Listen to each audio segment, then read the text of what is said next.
প্রচুর পেশেন্টের এটা কোয়েরি যে আমরা ব্লাড প্রেশারে ভুগি ডাক্তারবাবু, আমাদের কি সারা জীবন প্রেশারের ওষুধ চালাতে হবে? পেশেন্টরা জিজ্ঞেস করে, স্যার আমরা কি একটু মিষ্টি খেতে পারবো না, আমরা কি একটু নুন খেতে পারবো না, আমরা কি একটু কফি খেতে পারবো না, আমরা শুনেছি এগুলো খেলে নাকি খুব প্রেশারের প্রবলেম হয়, প্রেশারের ওষুধ বাড়াতে হয়। এটা ছাড়াও কিছু কিছু ধারণা রয়েছে পেশেন্টদের কাছে, আমরা এটা নিয়ে আজকে আলোচনা করব, আপনারা শুনতে থাকুন।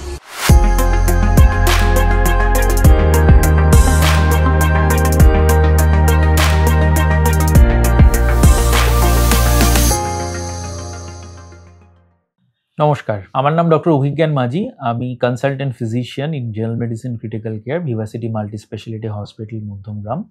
তো প্রথমেই আমরা যেটা বলবো সেটা হচ্ছে, অনেকের ধারণা রয়েছে ব্লাড প্রেশারটা খালি বয়স্কদের হয়। ব্লাড প্রেশার কিন্তু বয়স্কদের শুধু অসুখ নয়, ব্লাড প্রেশার ছোট বাচ্চা থেকে আরম্ভ করে 90 বছরের বয়স্ক পেশেন্টদের মধ্যেও হতে পারে। হ্যাঁ, বয়স্কদের ব্লাড প্রেশার বাড়ার সম্ভাবনা বেশি থাকে, কারণ যত বয়স বেশি বাড়ে তত আর্টেরিয়াল স্টিফনেস বাড়ে, সেই জন্য ব্লাড প্রেশার বাড়তে পারে। সেকেন্ড, ব্লাড প্রেশারে যখন থাকবে, কাঁচা নুন কি একেবারেই বন্ধ করে দিতে হবে, বা কাঁচা নুন খেলে কি ব্লাড প্রেশার বাড়ে? না, কাঁচা নুনের সাথে ব্লাড প্রেশারের সম্পর্ক খুব মাইনর। কাঁচা নুন বেসিক্যালি আমাদের ব্লাডের অসমোলারিটি বাড়ায় এবং আমাদের ব্লাড ভলিউম বাড়িয়ে দেয়। তো ব্লাড ভলিউম বাড়লে ন্যাচারালি ব্লাড প্রেশার বাড়তে থাকে। কিন্তু আজকালকার দিনে ব্লাড প্রেশার কাঁচা নুন খেয়ে বাড়ছে এরকম ভাবার কোনো কারণ নেই। খাবারটা আনুনা হয়েছে, একটু কাঁচা নুন নিয়ে খাবেন, সেই কাঁচা নুন খেলে কখনোই ব্লাড প্রেশার বাড়বে না। কিন্তু কাঁচা নুন আপনি যদি দিনের পর দিন, দিনে 4 বেলা ভাত খাওয়ার সাথে সাথে কাঁচা নুন খাচ্ছেন এবং বছরের পর বছর খেয়ে যাচ্ছেন, তো একটা সময়ের পরে কিন্তু কাঁচা নুনের এফেক্টেও আপনার ব্লাড প্রেশার বাড়তে পারে। আচ্ছা, অনেকে এটা জিজ্ঞেস করেন যে ডাক্তারবাবু আমরা কফি খেতে পারবো কিনা, চা খেতে পারবো কিনা, কারণ আমরা শুনেছি কফি চা খেলে নাকি খুব ব্লাড প্রেশার বাড়ে। এটাও খুব ভুল ধারণা। কফি বা চা সেরিব্রাল স্টিমুলেন্ট হিসেবে কাজ করে। আপনি যখন ঝিমিয়ে পড়ছেন, কাজ করতে ইচ্ছে করছে না, সকালবেলা ঘুম থেকে উঠেছেন, ঘুম ভাঙছে না, সেই সব সিচুয়েশনে কফি চা আপনি একটু না খেলে you can't get your day started. কিন্তু কফি চা খেলে যে ব্লাড প্রেশার বেড়ে যাবে এটা ভাবার কোনো কারণ নেই। কিন্তু আপনি যদি সেম দিনের পর দিন যদি দিনে 10 কাপ করে কফি খান, দিনে 10 কাপ করে চা খান, ন্যাচারালি আপনার ব্রেন স্টিমুলেশন থেকে ব্লাড প্রেশার ন্যাচারালি একটু বাড়তে পারে। কিন্তু কফি বা চা অ্যাজ সাচ আমরা যেভাবে রুটিনলি খাই, খেয়ে ব্লাড প্রেশার বাড়বে না। থার্ড, আমি যদি ভালো ফিল করি তাতে কি আমার ব্লাড প্রেশার বেড়ে যেতে পারে? বা ডাক্তারবাবুকে আমি জিজ্ঞেস করি যে ডাক্তারবাবু আমি তো ভালো ফিল করছি, আপনি বলছেন আমার ব্লাড প্রেশার খুব বেড়ে আছে, আমি তো কোনো প্রবলেম ফিল করছি না। এটা বুঝতে হবে যে ব্লাড প্রেশার, ডায়াবেটিস, থাইরয়েড, এগুলো মেটাবলিক ডিজিজ, এগুলো কিন্তু মোস্টলি সাইলেন্ট কিলার। এগুলো যখন আপনি বুঝতে পারবেন যে আপনার কোনো প্রবলেম হচ্ছে, দ্যাট মিনস আপনি অনেক দূর এগিয়ে গেছেন এই রোগগুলো নিয়ে। সুতরাং আপনি যদি ভালো ফিলও করেন, আপনার ব্লাড প্রেশার আমরা যখন মেজার করে দেখছি খুব বেশি আছে, আপনি ডাক্তারবাবুর কথা শুনে ওষুধ চালু করুন, কি লাইফস্টাইল মডিফাই করুন। এটা ভাবার কোনো কারণ নেই যে আপনি ভালো আছেন, ব্লাড প্রেশার আপনার স্পুরিয়াসলি রং দেখাচ্ছে বা ডাক্তারবাবু আপনাকে ভুল বোঝাচ্ছে। থার্ড হচ্ছে যে ব্লাড প্রেশারের ওষুধ শুরু করার পরে আপনি কি ব্লাড প্রেশারের ওষুধ কোনোদিন বন্ধ করতে পারবেন? অনেক পেশেন্টরা আছে যারা খুব আপসেট হয়ে যায় যে ডাক্তারবাবু আমি সারা জীবন ব্লাড প্রেশারের ওষুধ আমাকে খেতে হবে, আমি ব্লাড প্রেশারের ওষুধ শুরু করতে চাই না।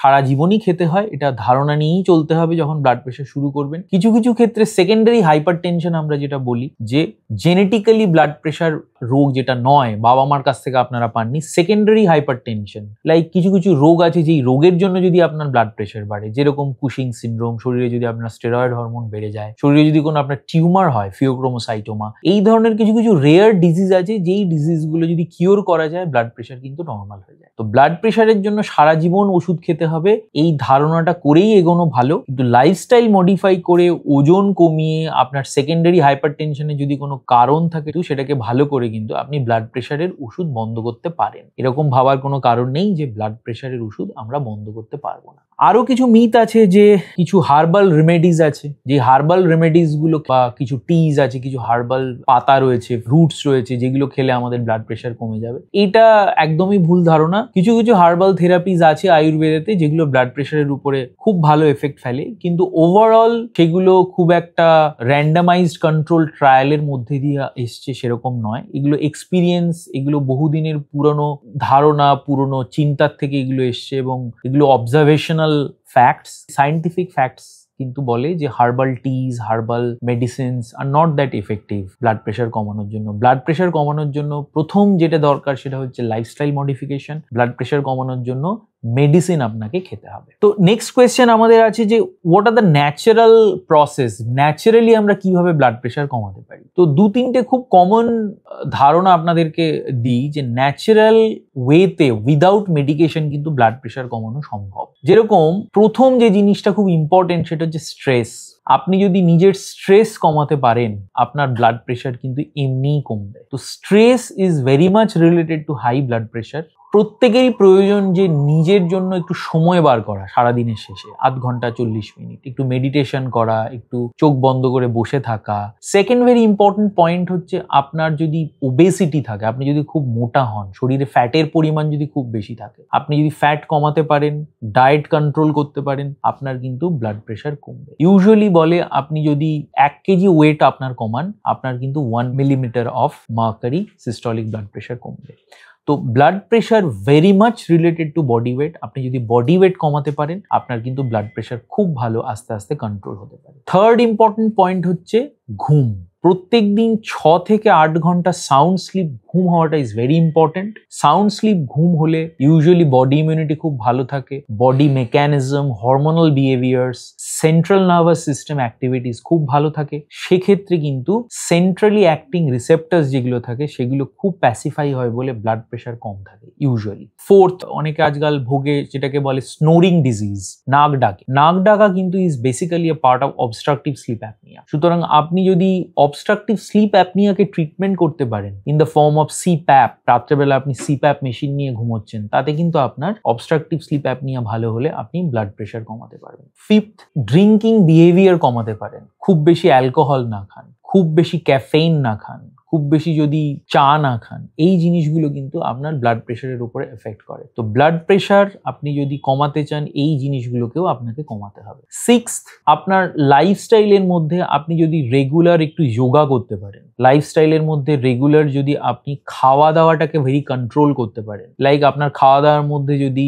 ট্রান্স ফ্যাট কম থাকে, তেলে ভাজা খাবার যদি কম থাকে, আপনি যদি ওয়াটার বেসড খাবার বেশি খান, যে খাবারগুলোর মধ্যে জলের পরিমাণ বেশি আছে, সেই খাবারগুলো ইজিলি ডাইজেস্টেবল, অ্যাসিডিটি, বদহজম এগুলো আমাদের কম হয়, সেই খাবারগুলো কিন্তু আমাদের ব্লাড প্রেশার কন্ট্রোলে খুব হেল্প করে। সুতরাং ন্যাচারাল ওয়েজ অনেক ধরনের আছে, যেইগুলো খুব বেসিক ন্যাচারাল ওয়েজ, এগুলো করতে কোনো খরচ হয় না। এগুলো আপনাকে একটু কনসিয়াস হতে হবে, আপনাকে একটু উইলফুল হতে হবে, ইচ্ছে থাকতে হবে নিজের এই জিনিসগুলোকে করার। যেমন স্মোকিং বন্ধ করা, অ্যালকোহল কম খাওয়া, চা কম খাওয়া, ভালো ঘুমোনো, বডি ওয়েটটাকে কন্ট্রোল রাখা, রেগুলার একটু এক্সারসাইজ করা। এই জিনিসগুলো যদি করতে পারেন আপনারা, আপনাদের কিন্তু ব্লাড প্রেশার ন্যাচারাল ওয়েতেই অনেকটা ভালো থাকবে। লাস্ট একটা কথা বলি, সেটা হচ্ছে যতই আপনি লাইফস্টাইল মডিফাই করুন, যতই আপনি খাওয়া দাওয়া কন্ট্রোল করুন, এক্সারসাইজ কন্ট্রোল করুন, যাই করুন, আপনি আপনার ডাক্তারবাবুর অ্যাডভাইস অনুযায়ী চলবেন। আমাদের হাতে 7-8 ধরনের ব্লাড প্রেশার কমানোর ওষুধ আছে। The strict guideline in the world, যেটা সারা পৃথিবীতে ফলো করা হয়, সেটা হচ্ছে lifestyle modification is the first change that you have to do blood pressure কমানোর জন্য। কিন্তু সেটা আপনার 10 to 15, 20% ম্যাক্সিমাম ব্লাড প্রেশার কমায় ইন 80% পপুলেশনস। 10 to 20% পপুলেশনের ক্ষেত্রে lifestyle modification is the treatment and they reach the goal. তার মানে ব্লাড প্রেশার চিকিৎসাটা একটা গোল সেট করে দেওয়া হয়েছে যে আপনার সিস্টোলিক ব্লাড প্রেশার থাকতে হবে 130-এর নিচে, ডায়াস্টোলিক ব্লাড প্রেশার থাকতে হবে 80-র নিচে। আপনি যদি লাইফস্টাইল মডিফাই করে, আপনার হ্যাবিটস চেঞ্জ করে আপনি যদি সেটা অ্যাচিভ করতে পারেন, ওয়েল অ্যান্ড গুড, আপনাকে কোনো মেডিসিন খেতে হবে না। কিন্তু আপনি যদি লাইফস্টাইল মডিফাই করে সেই টার্গেট অ্যাচিভ না করতে পারেন, তাহলে কিন্তু দ্য স্ট্রিক্ট গাইডলাইন ইজ আপনাকে যদি 5টা ওষুধ খাওয়ার প্রয়োজন হয় টু রিচ দ্য টার্গেট, আপনাকে 5টাই ওষুধ খেতে হবে। যদি 5টা ওষুধে না হয়, আপনাকে 6 টাইপ অফ মেডিসিন আপনাকে খেতে হবে ব্লাড প্রেশার কমানোর, যাতে আপনার ব্লাড প্রেশার রিচ করে to the target. This is very important. আমার কাছে পেশেন্টরা প্রায়ই বলে যে ডাক্তারবাবু আপনি 2টো ওষুধ দিচ্ছেন, আবার আপনি আরেকটা 3টে ওষুধ, 3 ধরনের ওষুধ কেন আমাকে দিচ্ছেন ব্লাড প্রেশারের জন্য? এটা দেওয়া হচ্ছে কারণ আপনার ব্লাড প্রেশার টার্গেট রিচ করছে না। আপনার ব্লাড প্রেশার যদি টার্গেট রিচ না করে, আপনার টার্গেট অর্গান ড্যামেজ হবে। High blood pressure will damage your heart, high blood pressure will damage your brain, high blood pressure will damage your kidney.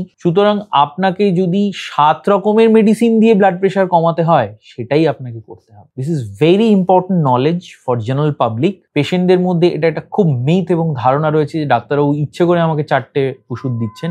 আমার কাছে অনেক পেশেন্ট আছেন যারা আসেন এবং এসে আমাকে বলেন যে ডাক্তারবাবু আমি আগের যে ডাক্তারবাবুর কাছে দেখিয়েছি উনি আমাকে 6টা ওষুধ দিয়েছেন ব্লাড প্রেশারে, কিন্তু আমি এত ওষুধ খেতে চাই না। কিন্তু আমি তাদেরকে বোঝাতে আমরা বাধ্য হই যে দেখুন নিশ্চয়ই আপনার 5 রকমের ওষুধ দিয়ে ব্লাড প্রেশার কমছিল না, নাহলে আপনাকে ডাক্তারবাবু 6 রকমের ওষুধ দেবেন না। তো এটা খুব জানাটা আপনাদের দরকার যে ব্লাড প্রেশার কমানোর জন্য আপনাকে যতগুলো ওষুধ খাওয়া দরকার আপনাকে খেতে হবে এবং ব্লাড প্রেশারকে আপনাকে টার্গেট রিচ করতে হবে। সেটা ওষুধ না খেয়েও সম্ভব, 8টা ওষুধ খেয়েও সম্ভব। সুতরাং যেটা আপনার ডাক্তারবাবু বলবেন আপনাদেরকে সেটা ফলো করতে হবে।